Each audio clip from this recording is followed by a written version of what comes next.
पंतप्रधान नरेंद्र मोदींनी 2 दिवसापूर्वी आपल्या भाषणात माझी तिसरी टर्म मोठ्या निर्णयांची असेल असं म्हटलं आणि खऱ्या अर्थाने लोकसभेच्या निवडणुकांची धामधूम सुरू झाली आहे हे स्पष्ट झालं.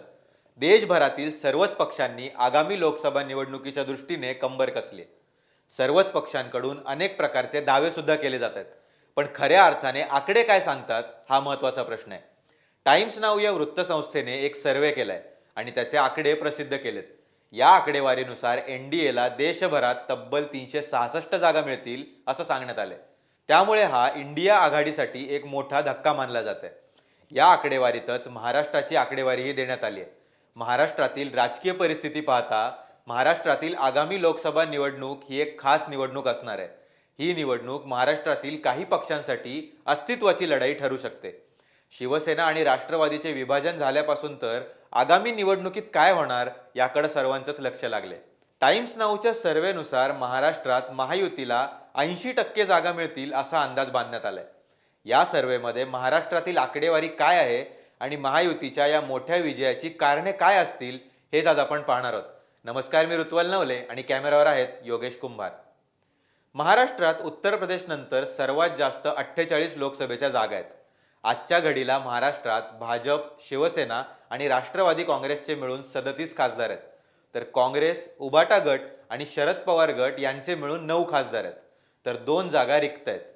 टाइम्स नाऊच्या सर्वेनुसार महाराष्ट्रात युतीला 39 जागा आणि महाविकास आघाडीला 9 जागा मिळतील असा अंदाज बांधण्यात आलाय. ही आकडेवारी काँग्रेस, उद्धव ठाकरे आणि शरद पवार यांच्यासाठी चिंतेचा विषय ठरणार आहे. पण दुसरीकडे मोदींचे मिशन 400 पार आणि महाराष्ट्रात 45 पारचे स्वप्न सत्यात उतरत असल्याचं दिसत आहे. आता तुम्ही म्हणाल की ही तर फक्त आकडेवारी आहे. पण ही आकडेवारी आजच्या राजकीय परिस्थितीनुसार योग्यच आहे असं राजकीय विश्लेषक मानतात.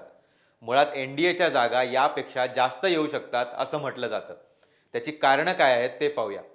पहिला आणि सर्वात महत्त्वाचा मुद्दा आहे विकासाचे राजकारण. भाजपने महाराष्ट्रातच नाही तर देशभरात नेतृत्व आणि विकास याची योग्य सांगड घातली आहे.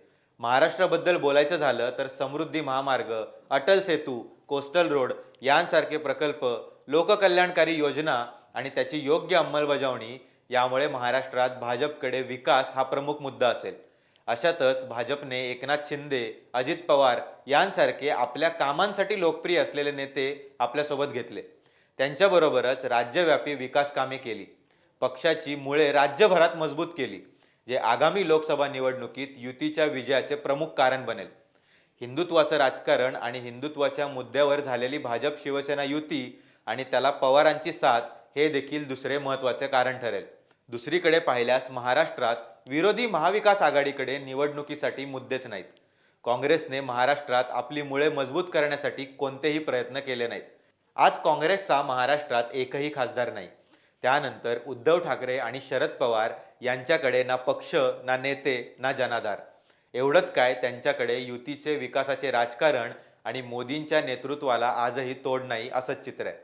उद्धव ठाकरेंबद्दल बोलायचं झालं तर विकासाच्या राजकारणावर त्यांच्याकडे आजही उत्तर नाही. देवेंद्र फडणवीसांनी अटल सेतूच्या उद्घाटनावेळी उद्धव ठाकरेंनी मागे वळून पाहिलं तर महाराष्ट्रासाठी काय केलं याचं एकही उदाहरण त्यांना देता येणार नाही असं म्हटलं होतं, ज्यावर उद्धव ठाकरे अजूनही उत्तर देऊ शकले नाहीत. शरद पवार यांनी तर नेहमीच तोडफोडीचं आणि जातीचं राजकारण केलं असाच त्यांच्यावर आरोप केला जातो. पण सध्या परिस्थिती बदलली आहे. लोक विकास, राष्ट्रवाद, हिंदुत्व या मुद्द्यांवर मोदींमध्येच आपलं नेतृत्व पाहत आहेत असं दिसतंय आणि टाइम्स नाऊच्या सर्वेमध्ये पण तेच दिसत आहे. भाजपवर ते ज्यांच्यावर टीका करत होते त्या अजित पवारांनाच सोबत घेतल्याचा आरोप केला जातो. पण त्यांच्या येण्याने राज्याच्या विकासाला हातभार लागत असेल तर मतदारही महायुतीलाच पसंती दर्शवतील, ज्यामुळे महाराष्ट्रात युती जर 45 पार झाली तर यात कोणतेही आश्चर्य असणार नाही. याबद्दल आपल्याला काय वाटतं ते आम्हाला कमेंटमध्ये कळवा. व्हिडिओला लाईक करा, शेअर करा आणि महा MTBच्या यूट्यूब चॅनलला सबस्क्राईब करायला विसरू नका. धन्यवाद.